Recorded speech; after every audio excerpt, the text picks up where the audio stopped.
Okay, I will start creating a podcast script based on the text you provided. Here's how I envision it. Intro music with a somber, slightly suspenseful tone. Host, welcome to Podcast Name, where we delve into critical global issues. Today, we're turning our attention to Sudan, a nation grappling with a horrific crisis where death has become a tool of terror. Brief pause. Host, the images coming out of Sudan are disturbing. A man presenting human skulls to his young daughter. Fighters displaying skulls as trophies. These are not isolated incidents, but rather a reflection of the chaos and brutality that has taken hold. This is not just a war, it's a descent into a nightmare. Transition music, short, subtle. Host, let's break down what's happening. The text describes how extremist groups, like the Bara ibn Malik battalions and remnants of the former Islamist regime, have found fertile ground for violence in the ongoing conflict. They are using death and the desecration of human remains as a tool of psychological warfare, aiming to instill fear and consolidate their power. This is reminiscent of the atrocities committed by ISIS in Syria and Iraq, where the dead were used to terrorize populations. Short pause. Host, but who is this man presenting skulls to his daughter? Local sources identify him as part of a militia involved in the conflict.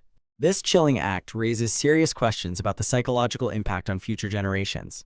What happens when children grow up seeing such barbarity as normal? The text suggests this could lead to the normalization of violence, a collapse of moral values, and the perpetuation of extremism. Transition music, short, subtle. Host, the text also discusses the rise of extremist groups in Sudan since the war began, highlighting the role of the Bara ibn Malik battalions. It points out the involvement of remnants of the previous Islamist regime, who are using these groups to further their aims. What's fueling this rise of extremism? The text suggests financial and logistical support from regional and international sources, weak central governance, failing security institutions, and a lack of accountability all contribute to this dire situation. Short pause. Host, despite clear evidence of these atrocities, the international community's response has been hesitant. There have been war crime trials in Yugoslavia and Rwanda, yet the world seems silent on Sudan. The text asks, why this inaction? Conflicting political agendas, lack of media coverage, and the absence of effective legal actions are cited as possible reasons. Transition music, short, subtle. Host, Sudan's current situation is not without historical precedent. The text reminds us of the horrors of French colonialism in Chad, where the French beheaded 400 Muslim scholars and displayed their heads in a Paris museum. This is a reminder of how far these injustices can reach and how they can repeat themselves. We are seeing similar patterns of brutality in Sudan today. Short pause. Host, the question then becomes, what can be done?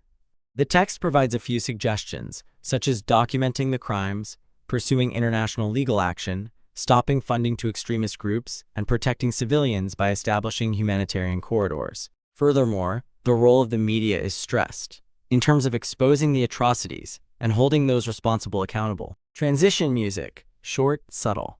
Host, in conclusion, what we see in Sudan is more than just a war. It's a chilling return to a dark period in history, where violence becomes the language of power and human remains are used to instill fear. The fundamental question remains, how long will the world stand by and watch as Sudan descends further into this abyss? Outro music, somber tone fades in and then out.